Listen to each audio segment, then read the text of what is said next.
लहर फहराए। मन के चलाए तन चले, ताते सर्वस जाए।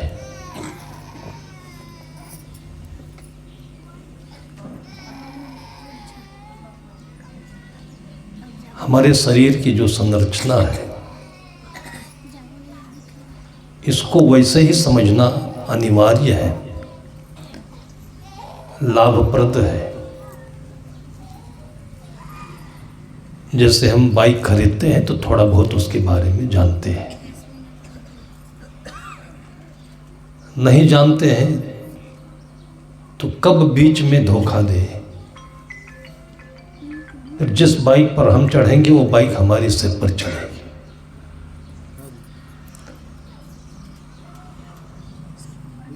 वही हाल अपने जीवन का भी होता है। मन को, तन को और दोनों के बीच में जो मध्यस्थ है, आत्मा को, चैतन्य को समझें, इसमें जिए। गाड़ी में गियर लगाने की विधि होती है, पूरा सिस्टम मन का ही है। गाड़ी में भी आप चलाते हैं, ध्यान नहीं देते हैं। गाड़ी में जो गियर सिस्टम है उसी में एक न्यूट्रल भी होता है। न्यूट्रल का मतलब इंजन तो चलेगा, गाड़ी नहीं चलेगी, खड़ी रहेगी। आपके शरीर में आप बैठे रहें, आपके शरीर के सारे अंग चलते रहेंगे, मन नहीं चलेगा, मस्तिष्क भी चलेगा। और इसी स्थिति को सद्गुरु ने कहा, साधु सहज समाधि भली, गुरु प्रताप जादिन से प्रगटी, सूरत नांत चली। जहां जहां डोलो सोई कर परिक्रमा,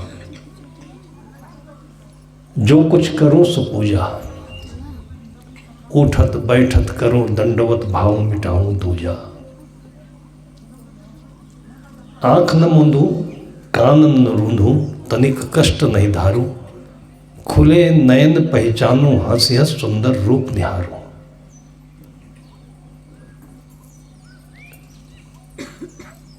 ये जो पद्य है एकदम सरलतम जीवन, स्वस्थ जीवन की पहचान है।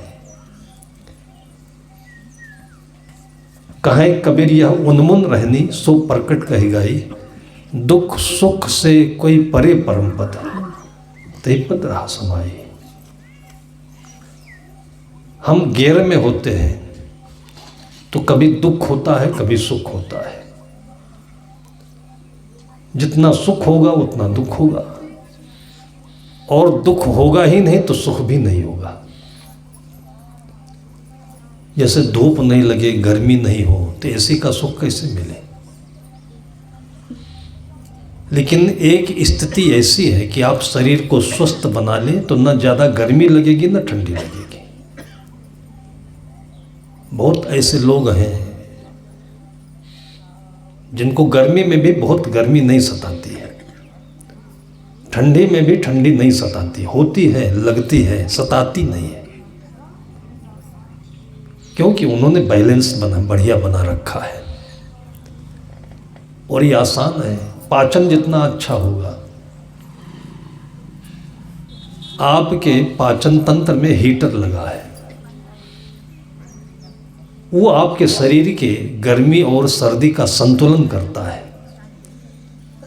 उसी हिसाब से आपको सर्दी का भोजन अलग होना चाहिए, गर्मी का अलग होना चाहिए। और ध्यान दें तो प्रकृति उसी प्रकार से आपके आसपास में वस्तुएं फल फूल के रूप में देने लगती है। लेकिन हम पैसे के घमंडी हैं, कश्मीर से मंगाकर सेब खा लेंगे, यहाँ का अमरूद नहीं खाएंगे, बेर नहीं खाएंगे, चना का बूट नहीं खाएंगे, पिज्जा खा लेंगे, पता नहीं कहाँ से बन के आया है, मैक्रोनी खा रहे हैं। ये सारा दोष हम बच्चों को देते हैं, और ये इच्छाएं सब छुपे रुस्तम माँ बाप की है। छोटे छोटे बच्चे थे, उसने कहा कि हमें जींस पैंट खरीद दो, फटा पैंट खरीद दो, कहा था उसने। उसके बाल कैसे संवरने हैं उसने कहा क्या? जो माता पिता अपने मन की वासनाएं लेकर, जिंदगी को उड़ाने के सपने लेकर कुछ करते हैं, कुछ नहीं कर पाते हैं, तो बच्चों में वो सपने उतारते हैं, फंस जाते हैं बच्चे। चाय माँ बाप पीते हैं, बच्चे फंस जाते हैं। बचपन से ही दिमाग में कचड़ा भर जाता है, जिसको निकोटीन कहते हैं।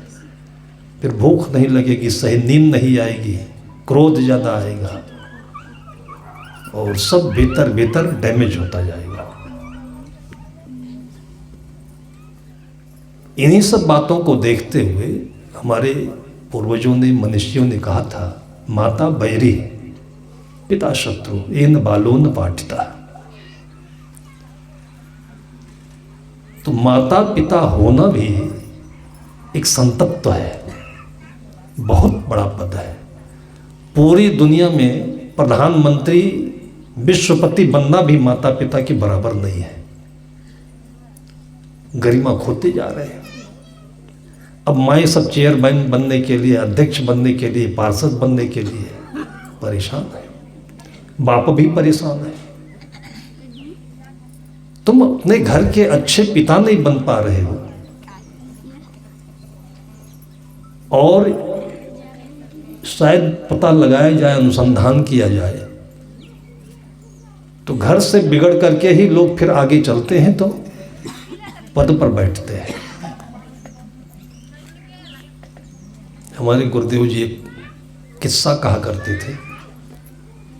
एक ओझा, सोखा, नाउत, आप लोगों के यहाँ पता नहीं क्या कहते हैं, बैगा, तो सबके भूत प्रेत उतारता था, झाड़ता था। रोज सवेरे उसके पास 10, 20, 50 लोगों की लाइन लग जाए, उसी में बाझा रहे वो। आकाश नापो, आकाश बांधो, पाताल बांधो, 3 दूर लोक के देवता बांधो, पता नहीं क्या क्या बांधता था बैठ करके। और जो लोग आते थे उनकी मन की बीमारी भी बीमारी नहीं होती थी, भ्रम होता था। तो भ्रम को भ्रम से काटता है। लेकिन जब सबके भ्रम को काटते हो तो अपना भी तो थोड़ा काटो। बैसाख बीत गया, जेठ महीना आया, पानी बरसने के लक्षण आसार दिखने लगे। घर में नरिया है, खपड़ा है, छप्पर है। लोग बरसात आने से पहले इसको सब मेंटेन कर लेते हैं। लोग कर लिए, उसको इसी में मजा आने लगा। आकाश बांधो, पाताल बांधो, मजा आने लगा। ये तो एक सेवा है कि लोगों को लूटो नहीं, ठगो नहीं, उनके मन के भ्रम को दूर करो। लेकिन यही सब करते करते, मैंने कल परसों बताया था कि काम ऐसा कि पहले वो पवित्र होता है, पूजा के रूप में होता है, बाद में वही शैतान बनकर हमारे सिर पर चढ़ जाता है। फिर चाहे वकालत हो, चाहे डॉक्टरी हो, चाहे नेतागिरी हो, चाहे अधिकारी लोग हों। उसकी पत्नी रोज कहती थी कि तुम बेमतलब का काम कर रहे हो। इन लोगों को एक बार में जो बांधना हो बांध दो, सबको भगाओ और अपने छप्पर पहले बांधो। कल को दशहरा आ रहा है, पानी बरसेगा, हम लोग भीगेंगे, बच्चे कहाँ जाएंगे? वो सुनता ही नहीं था, नशे में। उसको 10, 20, 50 लोग जब दिख जाए तो एकदम से बोतल से भी ज़्यादा नशा चढ़ जाता था। कभी कभी ऐसा ही होता है। अगर भीड़ ना हो तो नेता को प्रवचन बोलना भी नहीं आएगा, फिर भीड़ देखकर बोलना आ जाता है। जीवन के हर पहलुओं पर घूमना चाहिए, आना चाहिए, जाना चाहिए, अकेले भी रहना चाहिए। जो अच्छे से अच्छे अकेले में रह लेता है वो सबके साथ भी रह सकता है। जो घर में अच्छा कर रहा है वो देश के लिए भी अच्छा करेगा। कुछ समय सारी जिम्मेदारियां देखकर समझकर नरेंद्र मोदी के घर पर मैं गया हूँ और मैंने देखा जिसने पढ़ाया उससे भी बातचीत की। वो जो शिक्षिका थी, एक मंदिर है वहाँ बैठती थी आराम से। फिर दुकान पर गया जिस पर वो चाय बनाते थे उनके पिता और एक नमक पीसते थे। 2 दुकानें थी उनकी चौराहे पर, बड़नगर गांव का नाम है। उस काम को भी बड़ी शिद्दत से, बड़ी निष्ठा से नरेंद्र मोदी ने किया है। बस स्टैंड पर चाय की दुकान थी, वहाँ भी उन्होंने चाय बेची बड़ी निष्ठा से। चौराहे पर चाय की दुकान है, वहाँ से 2 किलोमीटर पर बड़नगर स्टेशन है।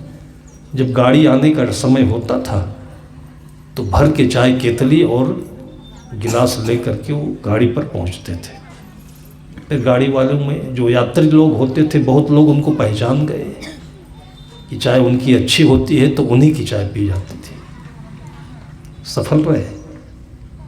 फिर उनको कुछ अनुभव हुआ, जैसे आप यहाँ से कहीं निकलना चाहते हैं तो पहले तोरला पहुँचे, उसके बाद राजिम का रास्ता दिखेगा, राजिम पहुँचे तो अभनपुर का दिखेगा।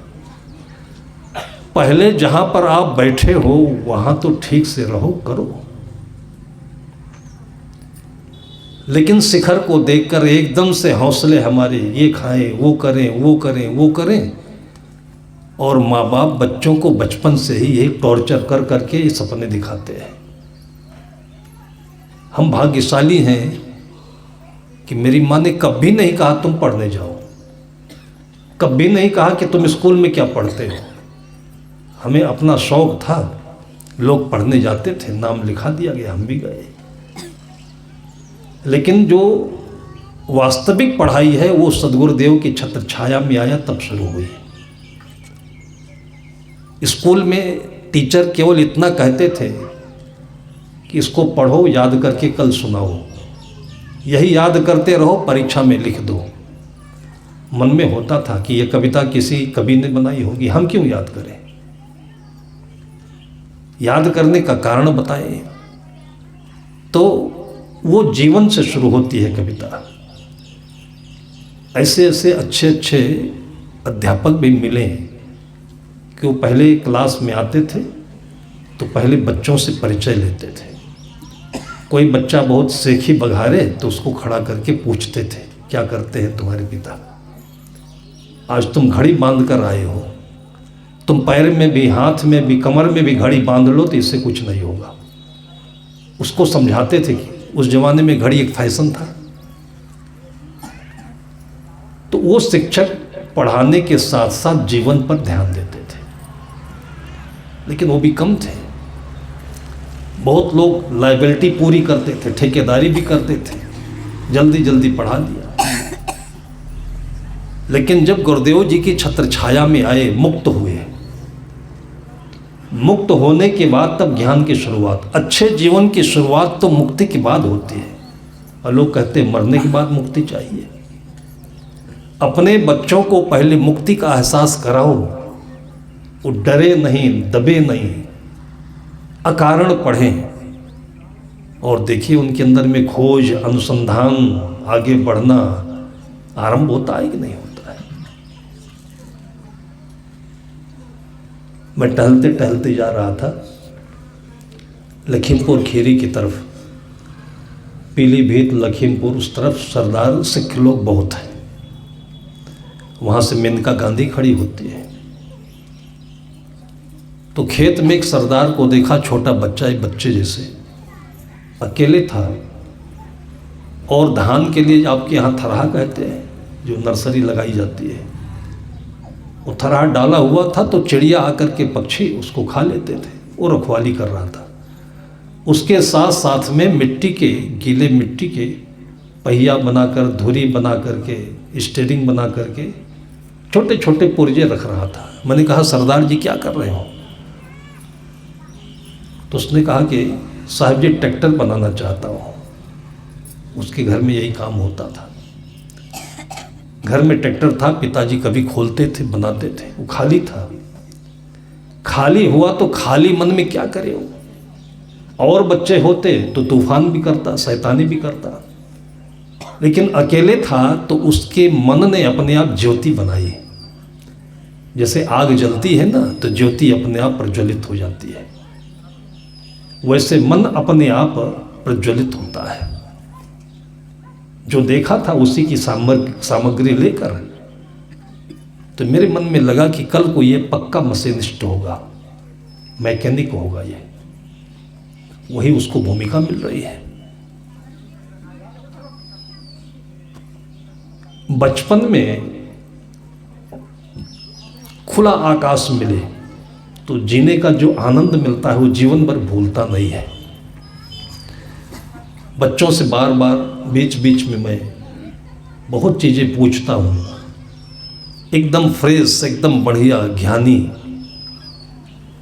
और बात करने में जीवन का सार भी मिलता है। इसलिए बच्चों को पढ़ाना ही नहीं चाहिए। जो बच्चों को पढ़ सकता हो बच्चों को पढ़ा सकता है, बल्कि बच्चों को पढ़ना चाहिए।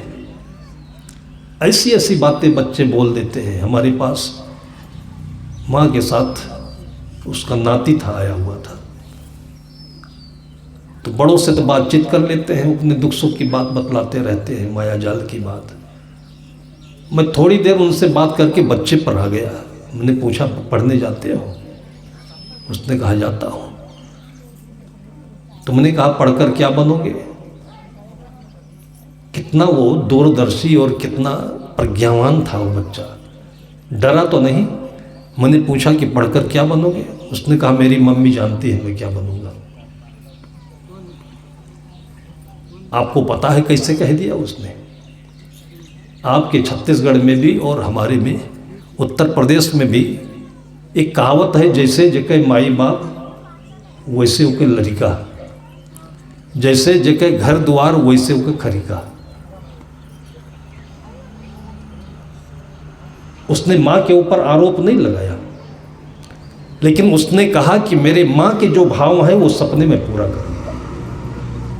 क्योंकि माँ के जो भाव हैं वो बोलती नहीं है, वो आकार देती है, वो वातावरण देती है, और बच्चा उससे में अपने आप पल जाता है, हो जाता है। जैसे सरदार के घर में वो बच्चा ट्रैक्टर बना रहा है। कुछ नहीं तो जैसे आप खाली प्लाट लेकर डाल देते हो शहर में, तो भले ही वो प्लाट आप 5,000 रुपये स्क्वायर फीट में लिए हो, 10,000 में लिए हो, बम्बई का हो तो 1 लाख रुपए भी फीट में मिलता है, लेकिन उसमें कुछ बनाएंगे नहीं आप, तो उस खाली जगह में लोग अपने घर का कचरा ही डालेंगे लाकर। तो सबका मन ये खाली प्लाट है, बच्चों का विशेष खाली है। इन बच्चों के मन में कुछ बनाएंगे नहीं आप, और उनके मन को बनाने के लिए अपने को करना पड़ता है। जैसे कि कहानी कही जाती थी कि वो टोपी बेचने वाला टोकरी में टोपी लेकर के बाजार जा रहा था, बगीचा मिला, उसमें सुस्ताने की खातिर रुक गया, नींद आ गई। सर में टोपी लगाया हुआ था, टोकरियों में टोपी रखी थी।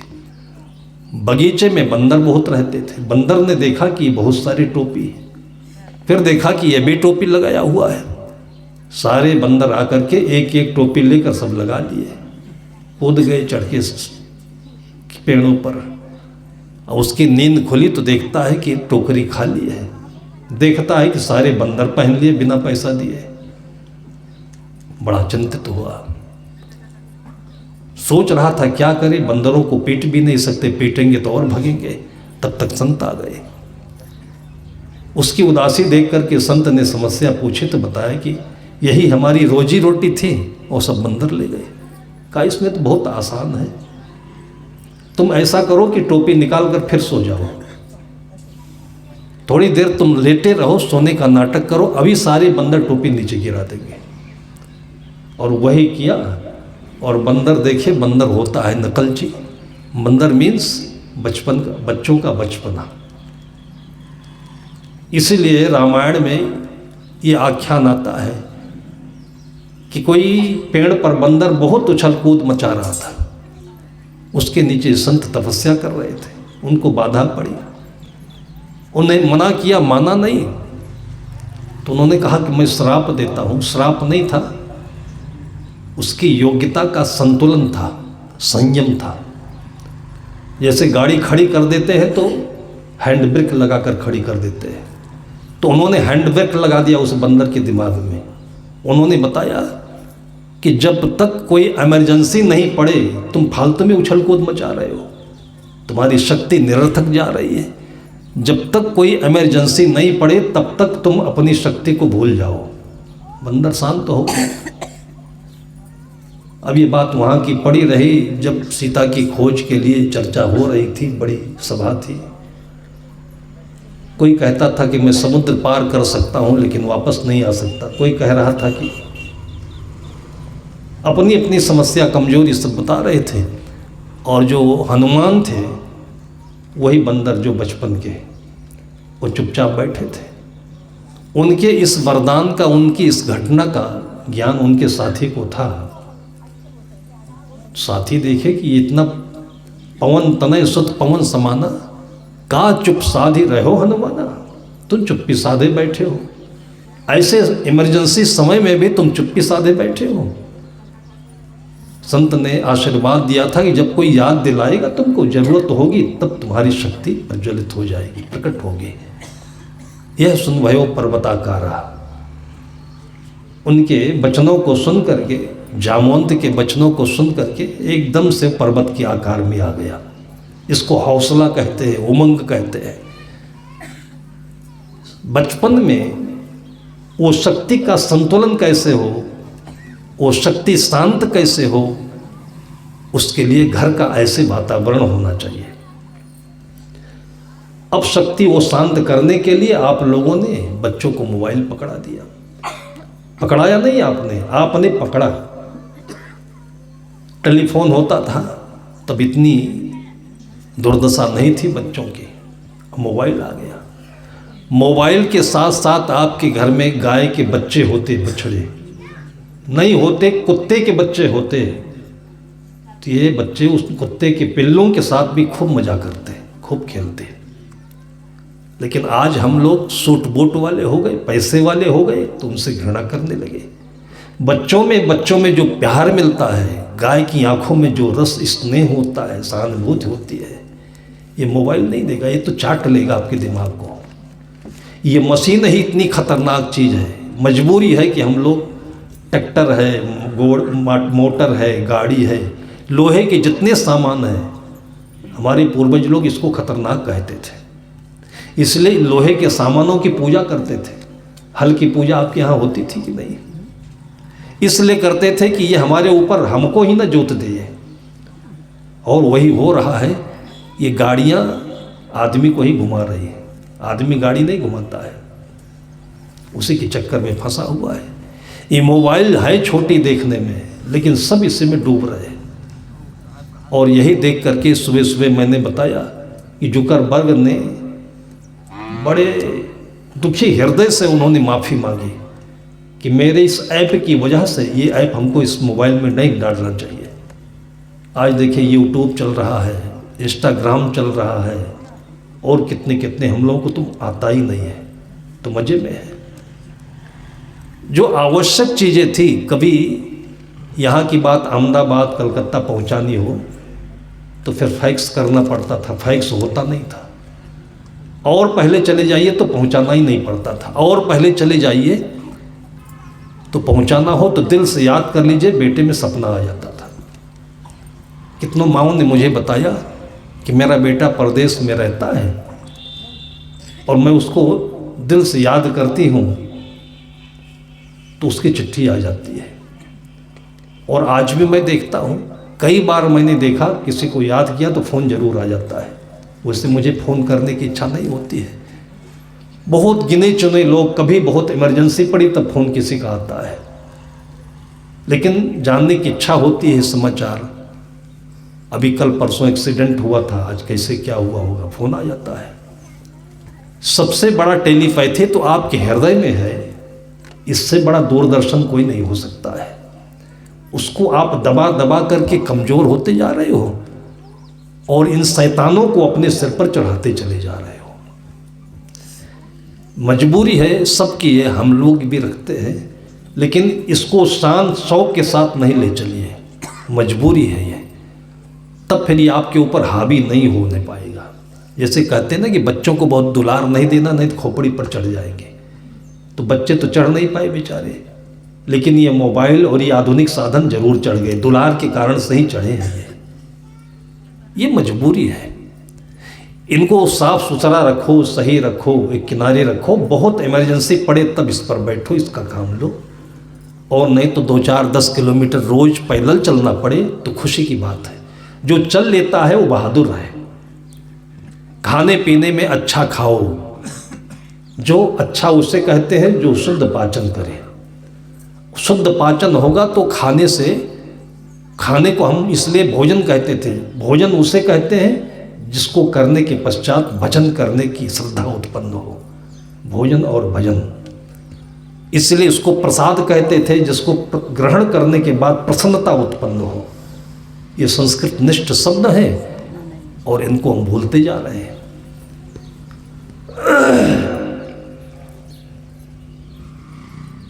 मन स्वार्थी आपरस विषय लहर फहराए, इसको अलग करके बताया नहीं गया, स्टीयरिंग बताया नहीं गया, क्लच बताया नहीं गया, ब्रेक बताया नहीं गया। एक सिपाही हमको मिला हुआ था, ठीक ठाक था, दोबारा मिला, देखा हाथ पैर टूटे, प्लास्टर बंधा है। मैंने कहा हुआ क्या? कहा अपने जीजा के यहाँ आया था और मैं अक्सर बुलेट पर चलता हूँ।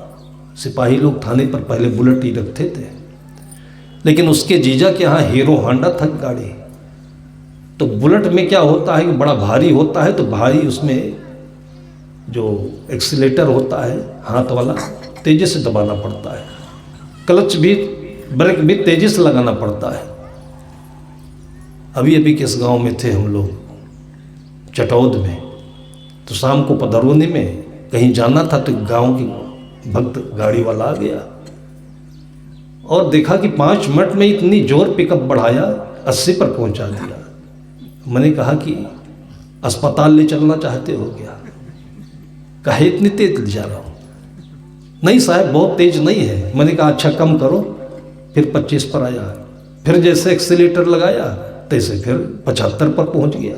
माने ही नहीं, और नहर पर ले जा रहा है, गांव की गलियों में ले जा रहा है। तो मैंने कहा कि चलाते क्या हो? कहा वैसे तो गाड़ी नहीं चलाता साहब, मैं ट्रैक्टर चलाता हूँ। मैंने कहा ये होश में रहो, तुम ये ट्रैक्टर में थोड़ी बैठे हो। अब ट्रैक्टर वो चीज़ है कि जिसमें पूरा दम लगा करके वो दबाना पड़ता है, तब स्पीड लेता है। वो बैठ गया है गाड़ी पर। वो पुलिस वाला बताने लगा कि हीरो होंडा भी नई नई गाड़ी आई थी गैरेज कंपनी से, और मेरी आदत थी बुलेट घुमाने की, और एक बार में एक्सीलेटर जोर से पकड़ लिया, वो 100 पर पहुंच गई। संभाल नहीं पाया, फिर सीधे जाकर के पेड़ में ठुक गई, हाथ पैर टूट गया। तो बच्चों के साथ इनके में जो सिस्टम बना हुआ है उसको समझना आवश्यक है, आपके लिए भी आवश्यक है। अब इसके विषय में जब हम कोई चर्चा करते हैं तो कहते हैं साधु लोग क्या जाने। आजकल पहले वो जमाना होता था कि भगवान राम के यहाँ भी कोई परिस्थिति बिगड़ी है तो वशिष्ठ बुलाए गए। संत वो चीज है जो ऑलराउंडर है, उनकी याद मात्र से आपके जीवन के सब कोनों की समस्याओं का समाधान मिलेगा। डॉक्टर के यहाँ आपको वकील का समाधान नहीं मिल सकता है, वकील के यहाँ डॉक्टर का नहीं मिल सकता है, थाने का, मतलब ये सारे अलग अलग विभाग हैं, लेकिन संत के पास सारे विभाग हैं।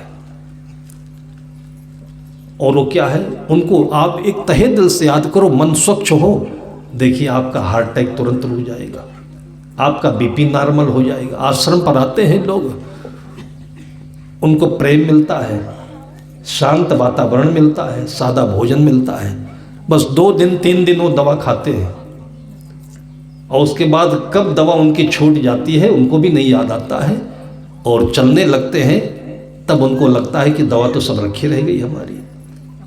घर वाले भी खुश हैं कि हमारे पिताजी आश्रम पर गए हैं, पुण्य लेकर आएंगे, प्रसाद लेकर आएंगे।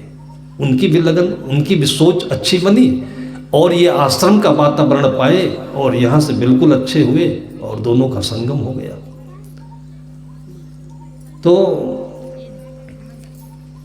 ये मन के विषय में कुछ भी जानकारी ना हो, इतना तो हो कि ये किसी संत से, किसी गुरु से लग जाए। जो परंपरा बनाई गई कि जीवन में भक्त होना आवश्यक है, किस लिए है कि सुबह उठते ही आपके मन की जो डोर है वो संत सद्गुरु से जुड़ जाएगी। फिर उनके जितने भी पुण्य हैं, तप हैं, सदाचार है, संयम है, उनका भाव ये आपके भीतर भींगता रहेगा, उतरता रहेगा। सद्गुरु विशाल देव कहते हैं कि प्रेमी की भावई चालमन, जो प्रेम दिल साचारा है। जिसको आप याद करोगे वही हो जाओगे। शैतान को ही याद करते रहो, फिर जिंदगी में शैतानी आ जाएगी। देखा आप लोगों ने, एक फिल्म आई, सीरियल आया था, उसका नाम नहीं याद आता है, देखा नहीं, लोग बताते थे, शक्तिमान। तो ऊपर से 5-5 महले ऊपर से कूद जाता था। अब देख देख करके तमाम नौजवान लड़के 12-14 साल के कूदने लगे, हाथ पैर टूटने लगा सबका। तब वो शक्तिमान सीरियल के बनाने वालों को रोकना पड़ा बीच में आकर के, भाई ये काल्पनिक है, आप इसका अनुसरण करके कूदो नहीं, काल्पनिक है। रामानंद सागर ने भी रामायण के सीरियल में बीच बीच में निर्देशन दिया हुआ है कि इसमें ये यथार्थ है, ऐसा हमने इसको बनाया है। तो बच्चे जो देखते हैं उनके भावों में उमंग भर जाता है, वैसे करने लगते हैं। तो इसलिए कहा जाता है कि बचपन से इन बच्चों को अच्छी जगह ले जाओ, मेले में ले जाओ, आश्रम पर ले जाओ। संतों के यहाँ आईएएस भी आता है, नेता भी आता है, डॉक्टर भी आता है, हर कोई आता है। तो इनको डर मिट जाएगा। ऐसे गाँव के बच्चों में मैंने देखा है कि किसी के सामने कभी गए नहीं, तो एक सिपाही आता है तो भी उसको बाथरूम लगने लगता है। गांव से कोई निकलकर उससे बात नहीं कर सकता। कौन है वो? आपका भाई तो होगा कोई। और संतों के पास सब एक सिविलियन बनकर आते हैं, भक्त बनकर आते हैं। तो उनके बीच में उनके भाव को लेंगे तो बातचीत करने की शक्ति बढ़ेगी, भाव बढ़ेगा, संस्कार बढ़ेगा, और वहाँ का जो सिस्टम है ये सब समझने में आएगा। ये गुपचुप रूप से अनजान में ही आपके बच्चों में कितने गुण भर जाएंगे ये कहा नहीं जा सकता है, जो संतों के आचरण में, संतों के भाव में, आश्रम में दिखाई देता है।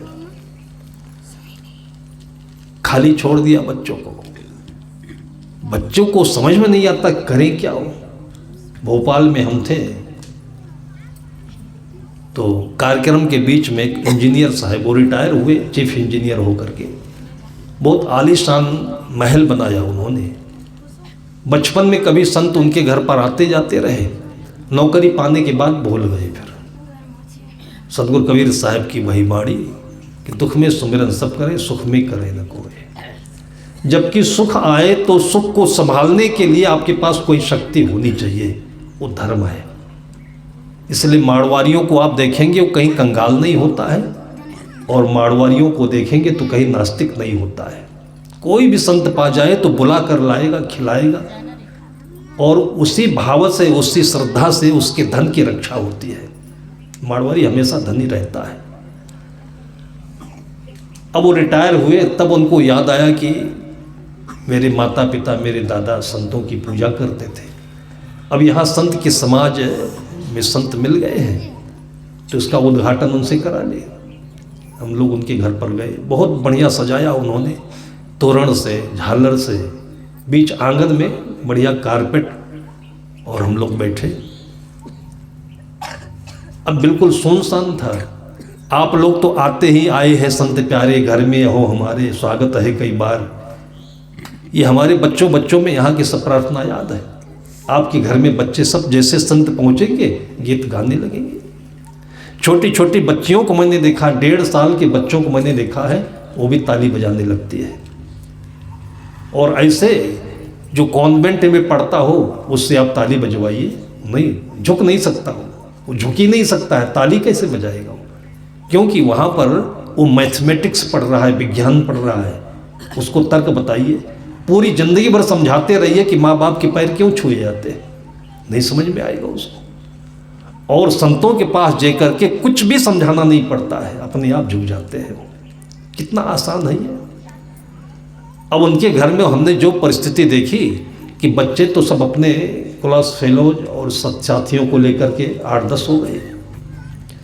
माता पिता घर में मिठाई और सब नमकीन का इंतजाम करने लगे। सुनसान लग रहा था। उस सुनसान वातावरण में कुछ उमंग, कुछ उत्सव होना चाहिए, तो बच्चे उछलने कूदने लगे। उछले कूदे तो फिर गाना भी आ गया। फिर गाना कौन आया? जो पहले कानों से अंदर में गया हुआ था। गया कौन हुआ था? उस जमाने का प्रचलित गाना था कि मेरे अंगने में तुम्हारा क्या काम है। खूब चलता था। जैसे ये माइक वाले होते हैं, इनको तो साहब का भजन और कैसेट है, सब कुछ तो लगाते हैं। उस जमाने में यही खूब जोर शोर से चलता था। वो बच्चों के कानों में पड़ा, उछलने कूदने लगे। भाव बिल्कुल शुद्ध था उनके अंदर में, कोई ऐसी मन में विकृति नहीं थी। लेकिन वही अच्छा लगा तो बोलने लगे, मेरे अंगने में तुम्हारा क्या काम है। 2-3 बार बोल गए तो मैंने कहा, बच्चे ये अपने माता पिता से पूछो कि हमारा क्या काम है, वही बताएंगे।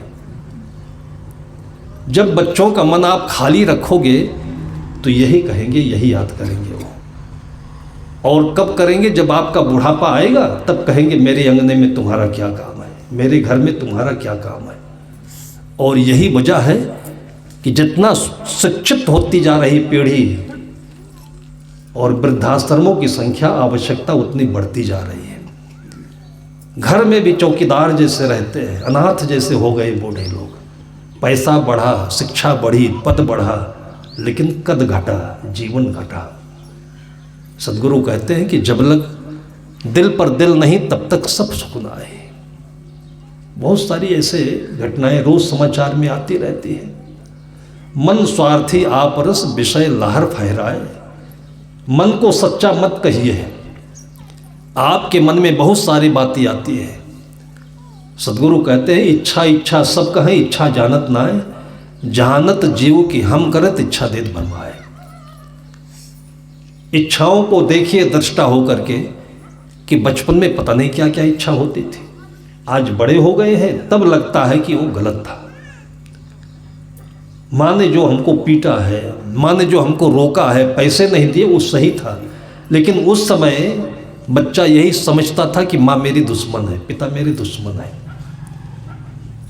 तो माँ एक जादूगर होती है जो बच्चों को विभिन्न प्रकार से कंट्रोल में रखती है। कभी पेट भी देती है, कभी प्यार देती है, कभी डाइवर्ट कर देती है। तो ये सब जो वातावरण मिलता है मन को सुंदर बनाने सजाने का, मैं समझता हूँ अपने जीवन में, क्योंकि हम लोग होटलों में भी रहे, बड़े बड़े नेताओं के कार्यक्रमों में भी गए, जहाँ बहुत पैसे का रेला बहता है वहाँ भी जिए। लेकिन संत समाज जैसा सुखदायी और सुंदर जीवन को बनाने वाला कहीं भी वातावरण ये नहीं मिलेगा। वैसे तो पूर्णिमा में माता पिता गुरु के दर्शन होने चाहिए थे, लेकिन साल भर में एक बार हो जाए ये भी बड़ी बात है।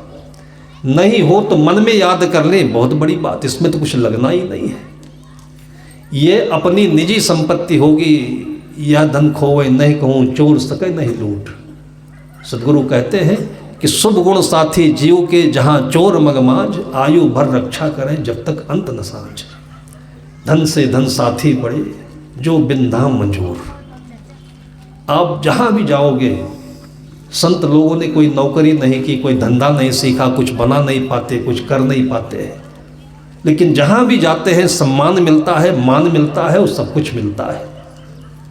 आपके बच्चों में जो कुछ भी इल्म आए, वो डॉक्टर बने तो इंजीनियर बने तो उसके साथ वो देवता बन करके आपके नाम को 4 चांद लगाएंगे और जीवन में चमत्कारिक बन करके अपने जीवन को सार्थक करेंगे। वो सब कुछ संभव है इसी में। और ये निजी संपत्ति है, अपने लिए करें इसे। ये आप बच्चों के लिए मैं बता रहा हूँ, ये तो बाई प्रोडक्ट है। बच्चे अपने आप लाभान्वित होंगे, लेकिन आप अपने लिए करें। उनके लिए करेंगे तो कल को लड़ेंगे कि मैंने तुम्हारे लिए किया, वो किया, वो किया, वो किया।